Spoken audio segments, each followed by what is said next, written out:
Support comes from the Missouri Forest Products Association, saluting Earth Day on April 22nd with an ongoing commitment to help offset carbon emissions with sustainable harvesting of Missouri forests. Details at choosewood.com.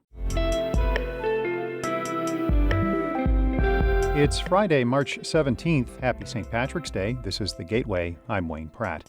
An exhibition at Pulitzer Arts Foundation showcases the work of Faye HeavyShield, an Indigenous artist from Canada. For years, she worked in a predominantly white art world that did not seem interested in her culture. That's what led me to start thinking about referring to my personal history as a Blackfoot person, referring to the land, referring to the body. Coming up, St. Louis Public Radio's Jeremy Goodwin speaks with the artist about her journey.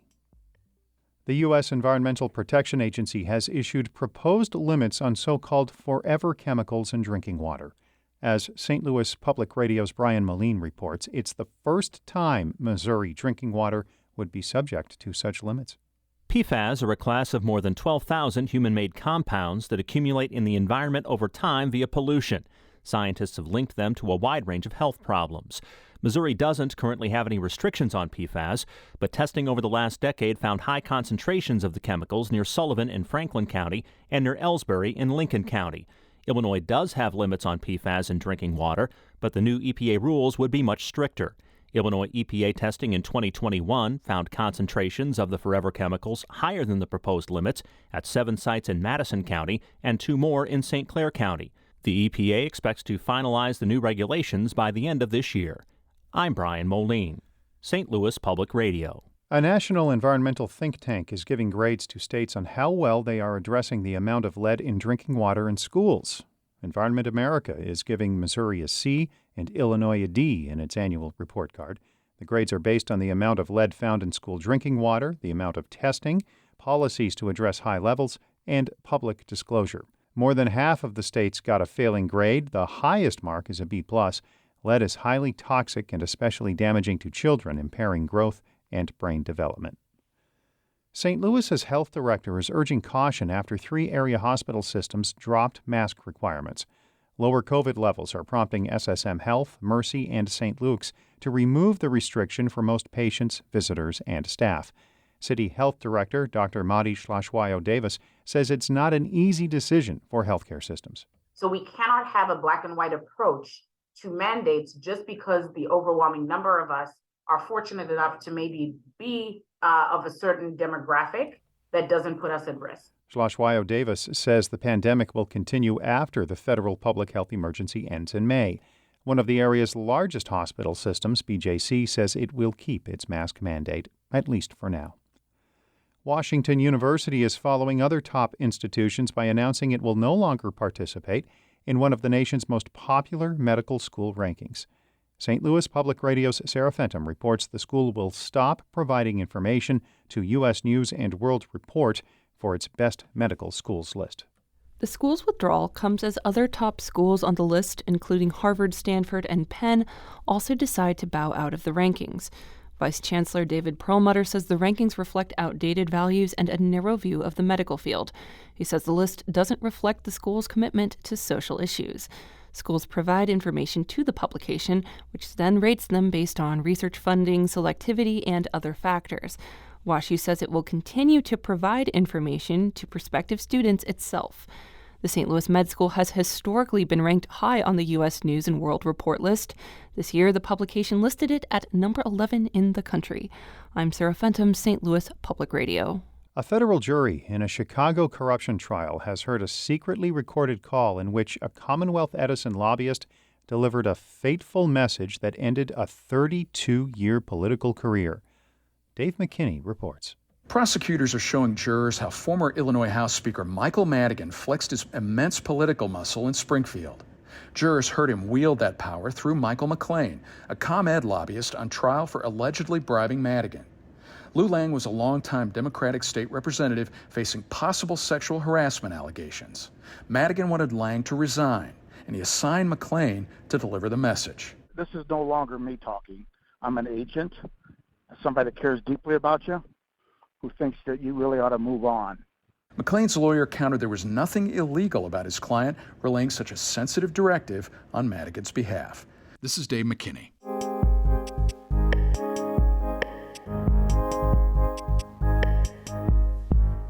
A newly opened exhibition at Pulitzer Arts Foundation showcases the work of Faye HeavyShield, a Blackfoot artist from Canada who creates sculpture, drawings, and mixed media installations. HeavyShield created 2 new pieces for the exhibition that respond to the history of Native American life around St. Louis. As St. Louis Public Radio's Jeremy Goodwin reports, the artist's work is deeply personal, but reflects centuries of cultural history. Faye HeavyShield's work can appear deceptively simple. A beaded red cord splayed on the floor, say, or a circle of painted wire on the wall with little spikes pointed out in different directions. But her art grows from deep roots. I guess most of all, it's that influence of the quiet or the calm of the environment of where I grew up, which was in southern Alberta on the plains. HeavyShield is a member of Kanai Nation, also known as Blood Tribe. That's part of the Blackfoot Confederacy. She went to the Alberta College of Art and Design and didn't see much evidence of her culture, except as an ornament borrowed by white artists. I really didn't see myself in any art history sites. Whenever it was referred to any cultures, it was termed primitive and often co-opted by white male artists. A little bit water for you, Faye, or? No, I'm good with this. Okay. They want to record the rest of the audio guide whenever. How is that going to work? I'll let them know that you're ready, so when they set up, they'll just come and get you. Okay, all right. At Pulitzer Arts Foundation one recent morning, as museum workers make final preparations before the show opening, HeavyShield explains that she responded to an art establishment that didn't seem interested in her by making her personal experience central to her work. That's what led me to start thinking about referring to my personal history as a Blackfoot person, Blackfoot speaking, and even to this day, I'm still developing that vocabulary of referring to the land, referring to the body, experimenting with materials. All of that is evident in Confluences, the Pulitzer exhibition.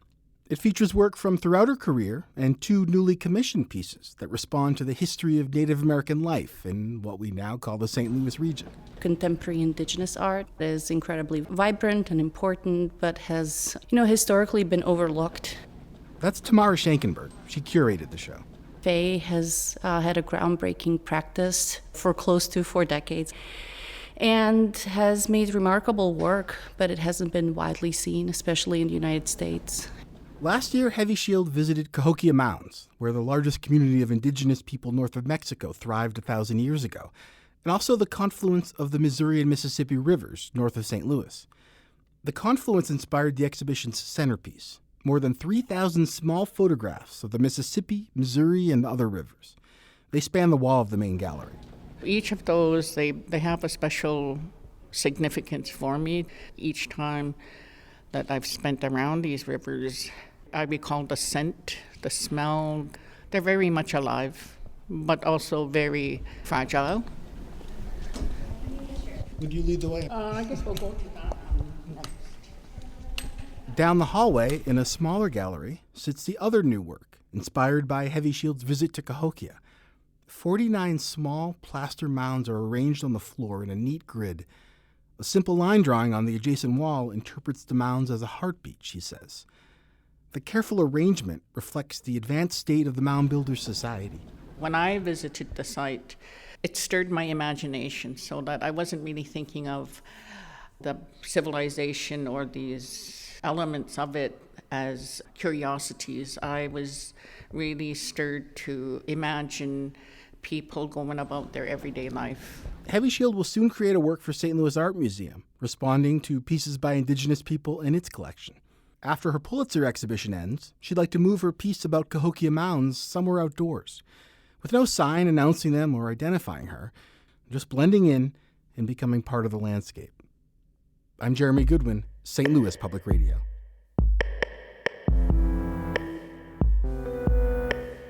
Our David Casares edited that report.